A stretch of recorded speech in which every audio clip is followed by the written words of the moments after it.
பசறை மீதும்பிட்டியிலிருந்து தொழும்பத்தைக்கு செல்லும் 1 கிலோமீட்டர் தூரமான வீதி புனரமைக்கப்பட்டு மக்கள் பாவனைக்காக இன்று திறந்து வைக்கப்பட்டது.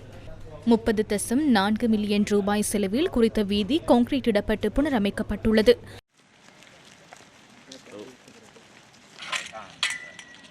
பெருந்தோட்டம் மற்றும் சமூக உட்கட்டமைப்பு அமைச்சர் சமந்த வித்யாரத்ன தலைமையில் இந்த நிகழ்வு நடைபெற்றது.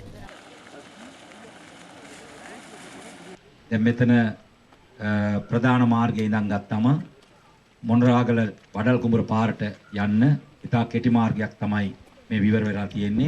பிரதான வீதியிலிருந்து மொனராகலை படல் கும்பர வீதிக்கு செல்வதற்கான மிக குறைந்த தூரமுடைய வீதியை தற்போது புனரமைக்கப்பட்டுள்ளது.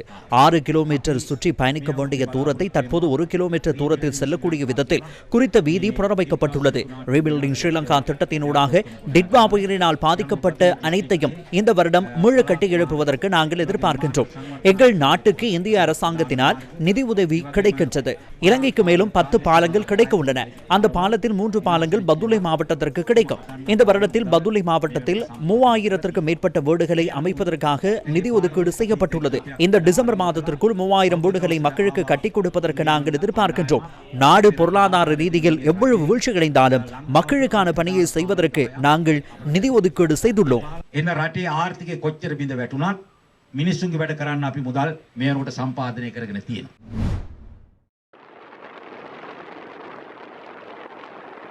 தளவாக்கலை நாகசேனி டிலிக்குழ்ச்சி தோட்டத்தினூடாக ஹோல்ப்ரூக் நகரத்திற்கு செல்லும் வீதியை காப்பட் வீதியாக புனரமைக்கும் பணிகள் கடந்த வருடம் செப்டம்பர் மாதம் ஆரம்பிக்கப்பட்டது. வளமான நாடு அழகான வாழ்க்கை எனும் தொனிப்பொருளின் கீழ் வீதியின் 1 கிலோமீட்டர் தூரம் காப்பட் வீதியாக புனரமைக்கப்பட்டுள்ளது. இந்த வீதியின் புனரமைப்பு பணிகளுக்காக 337 லட்சம் ரூபாய் நிதி ஒதுக்கப்பட்டுள்ளது.